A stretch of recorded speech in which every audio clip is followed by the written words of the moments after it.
Bismillahirrahmanirrahim. Assalamualaikum warahmatullahi wabarakatuh. Selamat berjumpa lagi pemirsa. Pada video kali ini kita akan sedikit mengoreksi, meluruskan pandangan tentang seorang ustadz yang terkenal, yaitu Ustadz Abdul Somad atau UAS, yang mengatakan bahwa mazhab Syafi'i mengharamkan masuk ke dalam rumah ibadah di dalamnya ada berhala. Maka dalam Islam, mazhab Syafi'i mengharamkan masuk ke dalam rumah ibadah, di dalamnya ada berhala.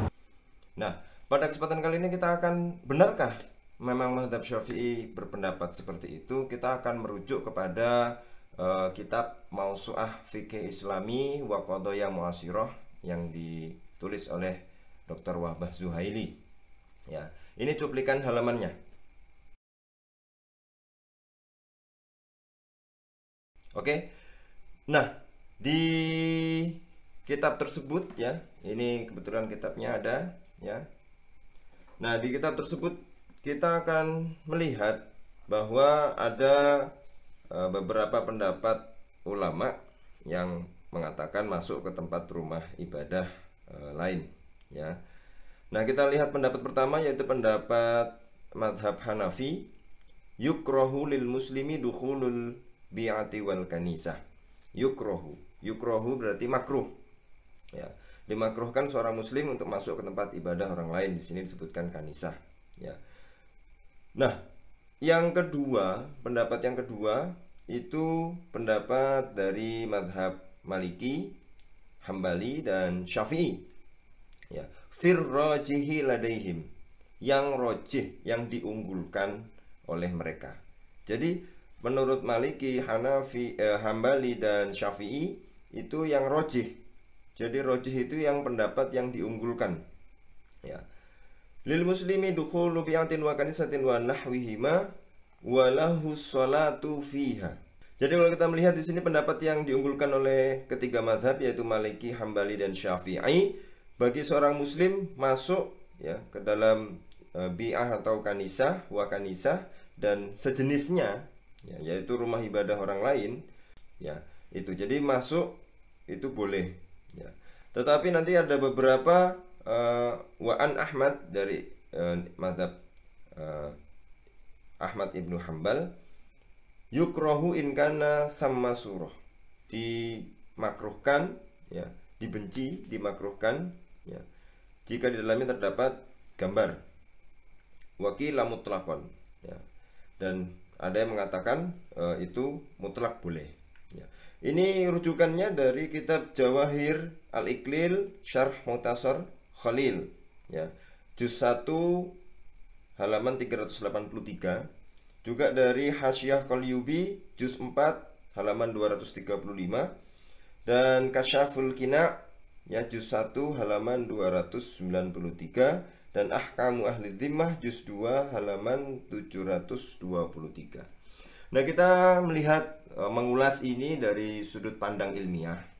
Jadi ketika UAS mengatakan dalam mazhab Syafi'i itu hukumnya haram, tapi dalam kitab ini justru malah boleh ya, boleh. Nanti ada satu pendapat lagi dari Syekhul Islam Izzuddin bin Abdissalam, la yajuzu lil muslim dukhulu kana'is ahli dhimmah illa biidnihim. Tidak boleh seorang muslim masuk ke dalam tempat peribadatan ahlu dhimmah, yaitu non muslim, illa biidnihim, kecuali dengan izin mereka.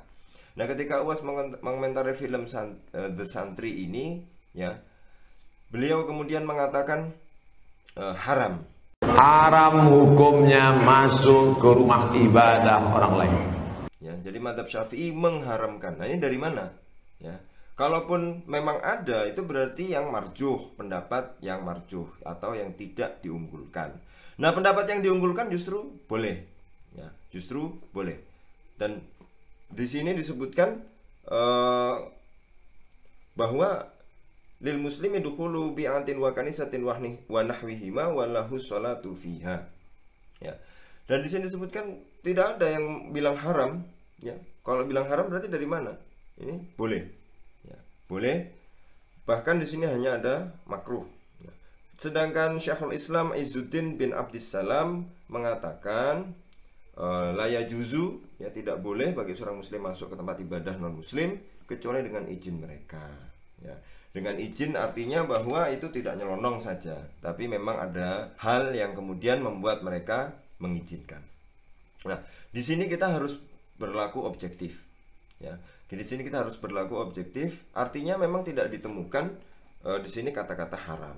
Jadi kalau memang di situ disebutkan oleh UAS bahwa dalam mazhab Syafi'i itu diharamkan, ya, maka di sini disebutkan mazhab Maliki, Hambali, Syafi'i, firrojih ladaihim, ya, yang mereka pendapat-pendapat yang diunggulkan dari ketiga mazhab tersebut itu mengatakan boleh. Nah, ini untuk pertanggungjawaban ilmiah, artinya ketika UAS mengatakan itu haram, itu dari mana sumbernya? Ya, ini kan harus dipertanyakan. Kalau memang ada, berarti itu pendapat yang tidak diunggulkan. Artinya ulama-ulama mazhab Syafi'i sendiri mengunggulkan bolehnya seorang muslim masuk, tapi dengan syarat bukan untuk mencampur adukan akidah beribadah bersama-sama mereka, tidak.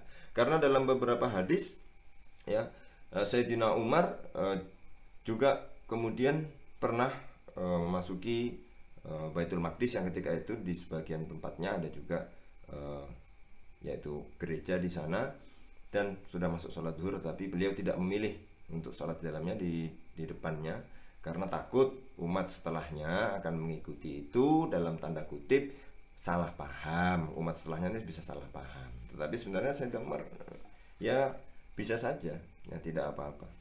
Nah, jadi ketika masuk, ya, dibilang haram, ini kita harus lihat rujukannya UAS dari mana, karena beliau hanya bilang haram. Tapi kalau kita cek di kitab ini Mausu'ah Fiqhil Islami wa Qadaya Mu'asyirah yang ditulis oleh Dr. Wahbah Zuhaili, justru tidak kita temukan, ya. Jadi ini pertanggungjawaban ilmiah kepada netizen, kepada seluruh pemirsa, ya. Artinya memang harus kita ulas secara rinci, bukan hanya bilang haram, halal apa, tapi tidak. Dan kalaupun mau berijtihad ya harus mengikuti kaedah-kaedah ijtihad, tidak kemudian berbicara dengan tanpa dasar, ya. Kemudian dalam kitab Al-Bayan, ya, yang ditulis oleh Syekh Ali Jum'ah, ini kitabnya, ya, Al-Waslu silaturahmi, wal ihda memberi, ya, wal iyadah mengunjungi, wa tahni'ah li ghairi muslim min babil ihsan, dan mengucapkan selamat kepada non muslim itu adalah min babil ihsan, dari perbuatan baik. Ini adalah fatwa dari Syekh Ali Jum'ah dalam kitabnya Al-Bayan lima yushagilul adhan. Nah, dari sini kita bisa melihat bahwa ketika dalam film trailer The Santri itu, ya, kemudian ada anak-anak santri bawa tumpeng. Nah, ini kan baru trailer, ya. UAS sendiri pun mengaku belum menonton filmnya, baru trailernya. Saya tak nonton film ini sampai habis, baru menengok trailernya. Bagaimana mungkin baru trailernya saja sudah komentar? Ini lucu sebenarnya. Karena apa, ya? Trailer itu kan cuplikan isi film, tidak menggambarkan film secara keseluruhan. Kecuali kalau sudah nonton dan filmnya sudah diputar di bioskop, Anda datang nonton baru komentar, oke lah. Ternyata banyak orang-orang yang kemudian berpendapat baru dari sisi trailernya saja. Nah, ini kan kalau spoiler itu orang nonton, ya, terus ini ceritanya kayak gini-gini, jadi membuat orang tidak mau nonton karena sudah diceritakan secara full, itu spoiler. Nah, tapi dari filmnya, bukan dari trailernya disebut spoiler itu. Nah, ini baru trailer. Trailer itu cuplikan-cuplikan dari film agar membuat penonton, ini menarik nih, ya, karena ada cuplikan-cuplikannya. Nah, yang lucu ketika filmnya belum ditonton, baru ditonton trailernya sudah berpendapat seperti itu, ya. Jadi misalnya ada adegan berduaan, ada seorang santri memberikan tasbih dan kitab kepada santriwati, ya, itu dibilang berdua-duaan. Dan ini mencontohkan misalnya kata orang-orang yang tidak setuju, kontra dengan film The Santri, ini bukan akhlak santri. Sebentar, tunggu dulu. Kalau misalnya di film tersebut itu bukan adegan asli, artinya filmnya itu ada adegan memberikan kitab dan tasbih, tapi itu dalam mimpi. Apa misalnya dihukumi haram? Kalau dalam mimpi kok. Kalau dalam mimpi kan terserah, mimpi apa saja kan. Ya mimpi yang bikin mandi kan juga ada. Ya itu mau dihukumi haram misalnya, atau hayalan yang santri putra itu. Ya kan tidak bisa, orang itu cuma cuplikan ya. Trailer itu kan cuplikan. Ya kita kan belum tahu filmnya alurnya seperti apa. Atau apa, itu adegan seperti itu bisa mimpi, bisa hayalan, atau hanya dia cerita sama temennya berdasarkan imajinasinya, kan belum tahu kita.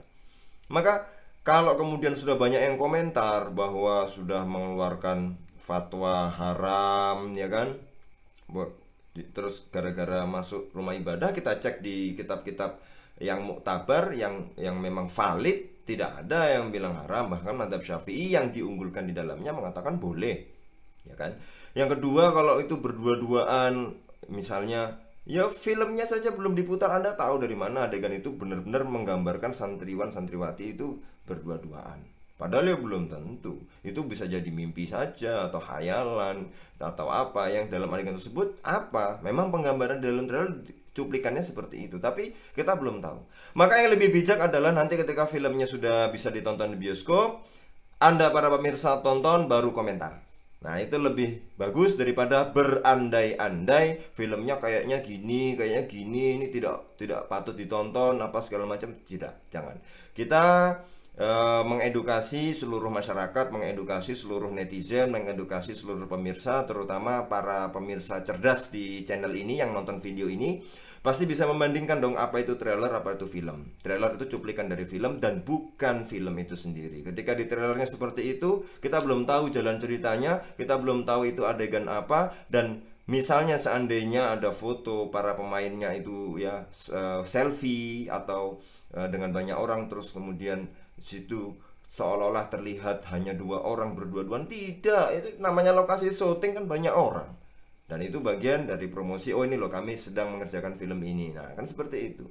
Maka kita kedepankan husnudzon, jangan terburu-buru menghukumi sesuatu. Kita lihat secara konteksnya bagaimana, sehingga kita tidak salah paham. Sehingga bahkan yang misalnya terlepas dari film The Santri ini, kemudian ada yang nanya bagaimana masuk ke rumah ibadah non-muslim, itu pun kalau kita lihat secara dari kitab-kitab yang muktabaroh, kitab-kitab yang valid, itu tadi sudah kita bahas, ternyata hukumnya ada yang memakruhkan, ada yang membolehkan, ada yang tidak membolehkan kecuali dengan izin mereka. Sampai tidak ada yang mengatakan haram. Nah, kalau misalnya ada yang mengatakan haram, ini dari mana sumbernya? Terima kasih para pemirsa. Sampai ketemu lagi di video berikutnya. Jangan lupa subscribe, like, dan komen, dan nyalakan tanda loncengnya untuk mendapatkan video-video terbaru di channel ini. Terima kasih. Assalamualaikum warahmatullahi wabarakatuh.